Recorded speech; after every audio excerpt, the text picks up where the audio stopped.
जय श्री कृष्णा दोस्तों, स्वागत है दोस्तों। इस साल की जो होली है वो बेहद ही खास और बेहद ही सुंदर है। दोस्तों ये क्यों बेहद ही खास और बेहद ही सुंदर है, इसके पीछे मैं कारण बता दूं।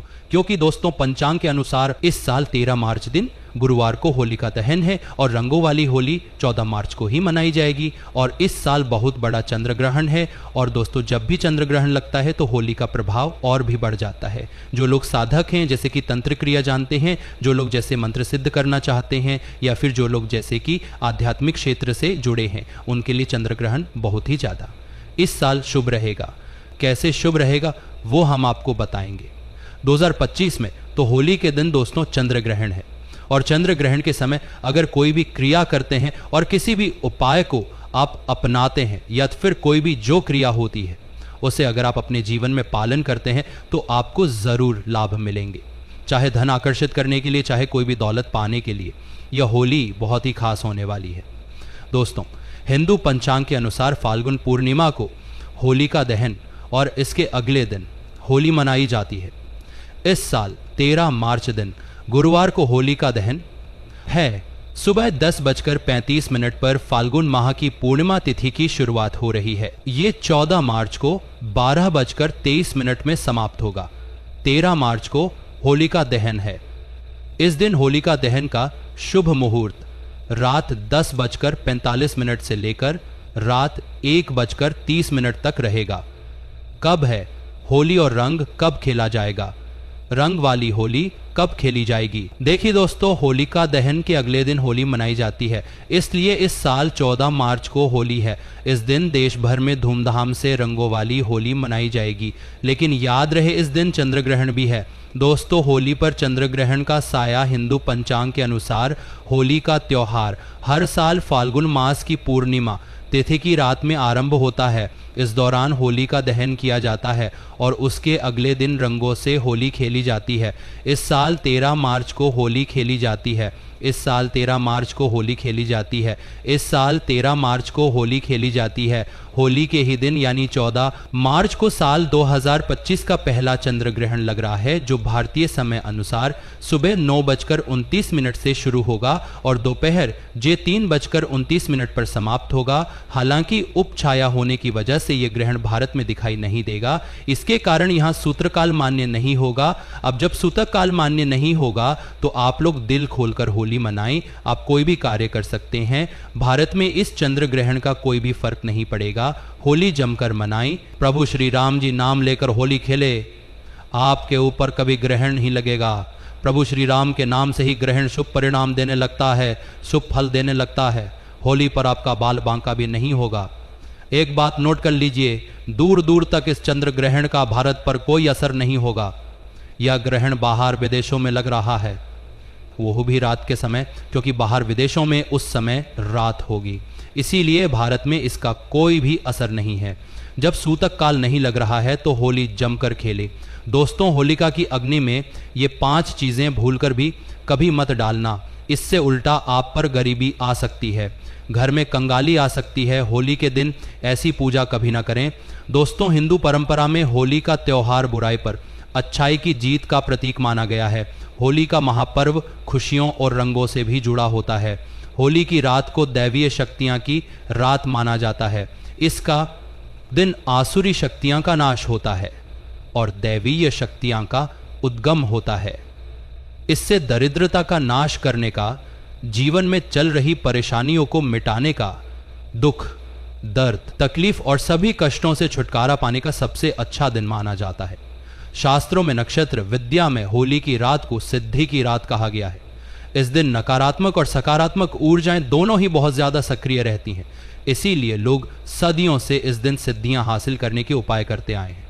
होली की रात में जो साधना की जाती है वह बहुत ही कारगर और फलदायी सिद्ध होती है, जो कि 100% सिद्ध हो ही जाती है।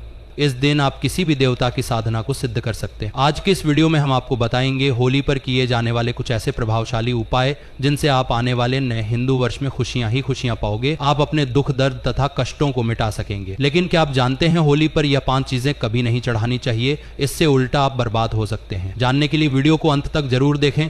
दोस्तों वीडियो को आगे शुरू करें उससे पहले भगवान भोलेनाथ जी के सच्चे भक्त वीडियो को एक लाइक अवश्य कर दें और कमेंट बॉक्स में हर हर महादेव अवश्य लिख दें, जिससे कि भगवान भोलेनाथ जी का आशीर्वाद आपको सीधे प्राप्त हो सके।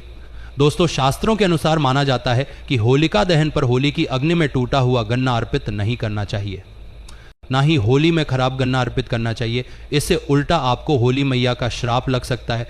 टूटा हुआ गन्ना पूजा पाठ में इस्तेमाल नहीं किया जाता है, इससे होली माता जाते जाते आपको श्राप दे सकती है। आपके घर में गरीबी का वास हो सकता है। शास्त्रों में माना जाता है कि जब होली का दहन होता है तब होली की अग्नि में पवित्र चीज़ों को ही डालना चाहिए। जब आप अग्नि में गन्ना डालें तब गन्ने के ऊपर हरे भरे पत्ते ज़रूर होने चाहिए, क्योंकि पूजा पाठ में अधूरी चीज़ें इस्तेमाल नहीं की जाती। अधूरी चीज़ें इस्तेमाल करने से अधूरा ही फल प्राप्त होगा। इसीलिए गन्ना सबूत होना चाहिए, टूटा हुआ बिल्कुल भी ना हो। हमेशा याद रखें, होलिका दहन से ठीक पहले गन्ना घर में अवश्य लाकर रख ले और गन्नों की संख्या 2 या 5 या फिर 7 होनी चाहिए, यानी विषम संख्या में ही गन्ने हो। दोस्तों, होली की पवित्र अग्नि में पानी वाला नारियल नहीं चढ़ाना चाहिए, इससे आप पाप के भागीदार बन सकते हैं। हमेशा सूखा नारियल होली की अग्नि में अर्पित करना चाहिए। पानी वाला नारियल अग्नि के अंदर भूलकर भी ना डालें। सूखे नारियल को अग्नि में डालने से पहले परिवार का हाथ अवश्य लगा लें, इससे होली माता जाते जाते आपको धन से माला माल बनाएंगी, आपकी गरीबी को साथ ले जाएंगी। पानी वाला नारियल आप पूजा के दौरान फोड़ सकते हैं, लेकिन अग्नि में कभी मत डालना। सूखा नारियल अग्नि में डालने से होली माता आपकी सभी परेशानी को अपने साथ ले जाती है और अग्निदेव भी प्रसन्न हो जाते हैं। अगर आपके मन में बुरे ख्याल आते हैं, अज्ञात भय आपको सताते रहते हैं, तो होलिका दहन की पूजा के दौरान एक सूखा नारियल, काले तिल और सरसों को लेकर अपने सिर पर 7 बार घुमा ले और इसे अग्नि में डाल दें। आपकी चिंता होलिका माया हर लेंगी। दोस्तों, माना जाता है कि होलिका माता को घर में बनाए भोग अति प्रिय है। आपने अपने घर में जो भी बनाया है माता को अवश्य अर्पित करें, लेकिन याद रहे गुजिया चढ़ाते समय देख ले कि गुजिया की संख्या 3 नहीं होनी चाहिए। या तो 2 चढ़ा दें या फिर 5, 7 या फिर 11 या 21 चढ़ा सकते हैं, लेकिन गुजिया की संख्या 3 नहीं होनी चाहिए। ध्यान रहिए कि एक गुजिया भी नहीं चढ़ाना चाहिए। होलिका दहन में आप बर्फी का भोग लगा सकते हैं और जल अवश्य अर्पित करें। होलिका दहन में गाय के गोबर से बने उपले अवश्य डालने चाहिए। दोस्तों, होली की अग्नि में आप हरा चना, गेहूं की बालियां, कोई भी नई फसल अवश्य अर्पित करें। इससे आपके घर में अन्न धन की कभी कमी नहीं होगी। जब आप माता को बालियां अर्पित करें तो देख ले टूटी हुए बलियां ना हो, सूखे हुए पत्ते ना हो, बालियां एकदम हरी भरी होनी चाहिए। होलिका दहन की अग्नि में सूखी बालियां चढ़ाने से पाप लगता है। दोस्तों, शास्त्रों के अनुसार बताया जाता है कि किसी स्त्री को मासिक धर्म आ जाए तो उसे होलिका दहन की पूजा किसी और से करवा लेनी चाहिए। आप पूजा का वैसे ही पालन करें जैसे आप करते आए हैं, लेकिन मासिक धर्म के दौरान होलिका दहन के पास नहीं जाना चाहिए। आप दूर से होलिका दहन देख सकते हैं और आप किसी और से पूजा पाठ करवा सकते हैं, इससे भी आपको फल की प्राप्ति अवश्य होगी। दोस्तों, होलिका की अग्नि में चावल के बने पापड़ और कच्चे चावल अवश्य अर्पित करने चाहिए। होलिका दहन में चावल अर्पित करने से धन की प्राप्ति होती है, इससे आपके घर की गरीबी नष्ट हो जाएगी। कचरी पापड़ आदि होलिका दहन में अवश्य अर्पित करना चाहिए। इसे होलिका दहन से पहले झूठा नहीं करना चाहिए। जो आपने कचरी पापड़ आदि बनाई हैं उन्हें होलिका की अग्नि में अवश्य अर्पित करना चाहिए, इससे आपके घर में धन की कभी कमी नहीं होगी। दोस्तों, माना जाता है कि होलिका दहन से पहले होली की अग्नि में बगैर अर्पित किए गुंजिया नहीं खाना चाहिए हैं और अपने परिवार में सभी सदस्य एक दूसरे को गुंजिया अवश्य खिलाएं। इससे आपसी प्यार मजबूत हो जाता है। माता को भोग लगाने से पहले गुंजिया झूठी ना करें। जब आप पूजा वगैरह कर ले तब उसके बाद आप गुजिया खा सकते हैं। हमेशा याद रखें, माता को गुजिया का भोग लगाने के बाद कन्याओं को गुजिया अवश्य खिलाना चाहिए और दक्षिणा भी देनी चाहिए। इससे नव दुर्गा तथा माता रानी का आशीर्वाद प्राप्त होता है। दोस्तों, इस दिन गाय को भोग अवश्य लगाना चाहिए। इस दिन आप गाय को गुजिया वगैरह अवश्य खिलाएं। गाय माता को मीठा भोग खिलाने से कई जन्मों तक पीढ़ी दर पीढ़ी राज करती है। इससे सभी देवी देवताओं को भोग लग जाता है। इस दिन आप कुछ करें या ना करें, लेकिन गाय माता को गुजिया का भोग अवश्य लगा दे। इससे होली मैया का आशीर्वाद सदैव आप पर बना रहेगा। दोस्तों, चाहे कुछ भी हो जाए, होलिका दहन के बाद उसके अगले दिन होली की राख को आप घर में जरूर लेकर आना और पूरे परिवार के मस्तक पर उसे लगाना। इस राख को आप काले कपड़े में बांधकर हमेशा घर में संभाल कर रखें और छोटे बच्चों के मस्तक पर। इसे तब लगाएं जब उन्हें नजर दोष लग जाए। इसे नजर दोष बुरा साया आपके बच्चे के आसपास भी नहीं भटके। होलिका दहन की राख को आप काले कपड़े में बांधकर दुकान के गल्ले में या फिर लॉकर में रख सकते हैं। इसे धन में बढ़ोतरी होती है। इसे आपके धन को किसी की बुरी नजर नहीं लगती। होली की राख से आप काफी कुछ कर सकते हैं, जिससे आपके घर में धन, दौलत, सुख, समृद्धि की प्राप्ति तथा नकारात्मक ऊर्जा नष्ट की जा सकती है। दोस्तों, माना जाता है कि होली के दिन कोई भी सफेद चीज कभी किसी से नहीं लेनी चाहिए। इस दिन टोने टोटके प्रभावशाली रूप में कार्य करते हैं। इस दिन सफेद चीजों का इस्तेमाल करके सबसे ज्यादा टोने टोटके किए जाते हैं, इसलिए ऐसी कोई भी चीज स्वीकार करने से आपके ऊपर कोई काला जादू हो सकता है। इस कारण होली के दिन आप सफेद चीज भूलकर भी किसी से मत लेना। दोस्तों, हमारे वेद पुराण बताते हैं कि होली खुशियों की सौगात लेकर आती है। प्यार का प्रतीक मानी गई है होली। ऐसे में इस दिन मांस मदिरा का सेवन नहीं करना चाहिए। जो भी व्यक्ति होली पर मदिरा का सेवन करता है, मांस का सेवन करता है, तो उसे अगली योनि कुत्ते की मिल जाती है। ऐसा मनुष्य पीर ही दर पीर ही नरक की यातनाएं भोगता है। शास्त्रों में वर्णित है कि भगवान श्री कृष्ण जी को होली का पर्व अति प्रिय है। इसीलिए इस दिन कोई भी ऐसा कार्य नहीं करना चाहिए जिससे भगवान कृष्ण क्रोधित हो जाए। होली पर गाली नहीं देनी चाहिए, स्त्री का अपमान नहीं करना चाहिए, सुबह जल्दी बिस्तर छोड़ देना चाहिए।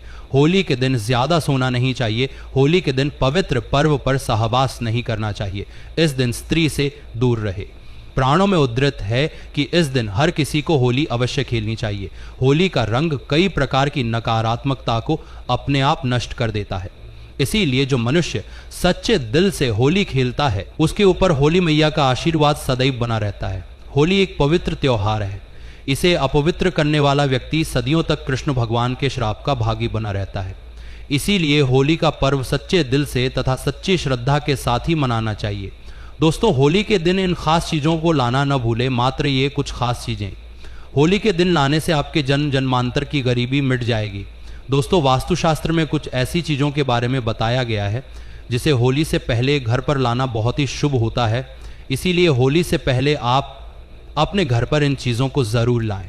आप इन चीज़ों को होली के बीच इन चीज़ों की खरीदारी कर सकते हैं। इससे माता लक्ष्मी जी की कृपा बनी रहेगी और पूरे साल आपके घर में सुख समृद्धि होगी।